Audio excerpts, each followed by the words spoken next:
আমাদের সাথে স্টুডিওতে আছেন ইন্ডিপেন্ডেন্ট টেলিভিশনের প্রধান বার্তা সম্পাদক মোস্তফা আকমল।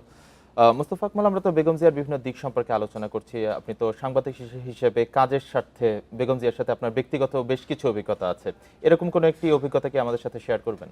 হ্যাঁ জি, আমি আরেকটা ঘটনা উল্লেখ করতে চাই। সেটা হচ্ছে 2010 সালে আমি তখন চ্যানেল ওয়ানের চিফ রিপোর্টার। চ্যানেল ওয়ান বন্ধ হওয়ার কিছুদিন আগে ওইটা ছিল চ্যানেল ওয়ানের প্রতিষ্ঠাবার্ষিকী। আমরা সবসময় যেটা করতাম যে রাষ্ট্রপতি প্রধানমন্ত্রী এদের বাণী নিতাম প্রতিষ্ঠাবার্ষিকী উপলক্ষে, এবং বাণীটা লিখিত হতো। ওইবার ওনাকে রিকোয়েস্ট করলাম যে ম্যাডাম, আমরা এবার আপনার বাণীটা একটু রেকর্ড করে, টেলিভিশনে রেকর্ড করে, ক্যামেরায় রেকর্ড করে দেখাতে চাই।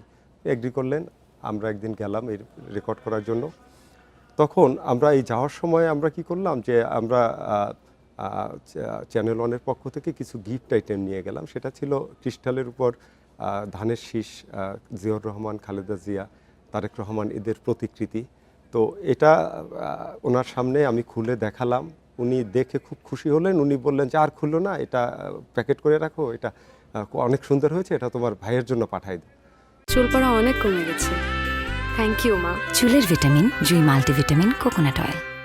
এটা বলার পরে আমি বললাম যে আরও একটা প্যাকেট আছে। তো হলো, ও তাই নাকি, তাহলে ঠিক আছে। শিমুল বিশ্বাসকে ডাকলেন, বলে শিমুল তুমি এটা ব্যবস্থা করো, কালকেই পাঠাই দাও। নেক্সট ফ্লাইট কখন আছে, কে যাবে।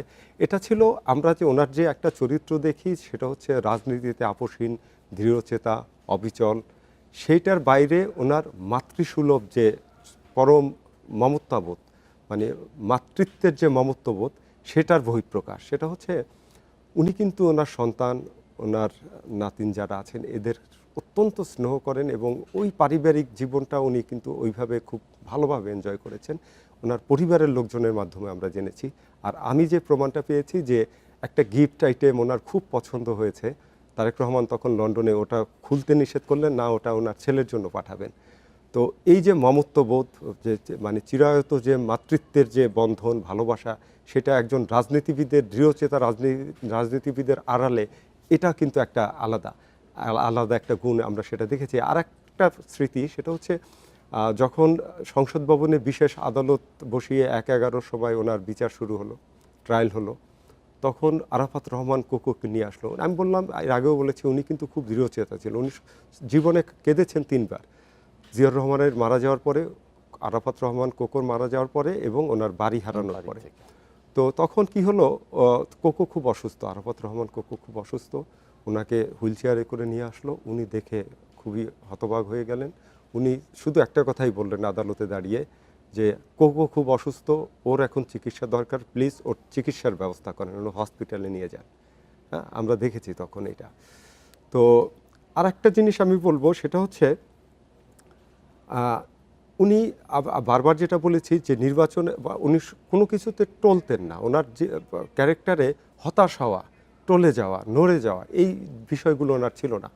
2008 সালে যখন ব্যাপক পরাজয় হলো বিএনপির, মাত্র 29টা আসন পেল, তখন কিন্তু দলের নেতা কর্মী এবং সমর্থক বলেন, তারপরে হচ্ছে ওনার সারাউন্ডিংসে যারা বিশেষজ্ঞ আইনজীবী, মানে সাংবাদিক, সবাই একটু হতাশ ছিলেন। বাট খালেদা জিয়া কিন্তু খুব স্পোর্টিংলি, আমার মনে আছে উনি দোতলা থেকে নামছেন রেজাল্টের পরে, সবাই খুব বিমর্ষ। উনি সবাইকে বুস্ট আপ করলেন, উনি সবাইকে বললেন, কি হয়েছে, এবার নয় আমরা হেরেছি, আগামীতে জিতবো। ওনার মধ্যে আমি বিন্দুমাত্র হতাশার ছাপ দেখি নাই তখন। উনি একদম স্পষ্ট, অনেক সাংবাদিক সেখানে উপস্থিত ছিলেন, উনি বলেছেন যে এইবার আমাদের রেজাল্ট খারাপ হয়েছে, এবার আমরা হেরেছি, আগামীবার আমরা জিতবো, জনগণ আবারও আমাদেরকে জিতাবে, আমরা আবারও ক্ষমতায় যাব। এই আত্মবিশ্বাস, এই মানে সব কিছু উনি স্পোর্টিংলি নিতে পারতেন। এটা ওনার একটা সবচেয়ে বড় গুণ। উনি কিন্তু কখনো নির্বাচনে হেরে স্থূল কারচুপি, সূক্ষ্ম কারচুপি অথবা এই হয়েছে, এগুলো কখনো উনি খুবই স্পোর্টিংলি এগুলো মেনে নিতেন। এটা ওনার চরিত্র।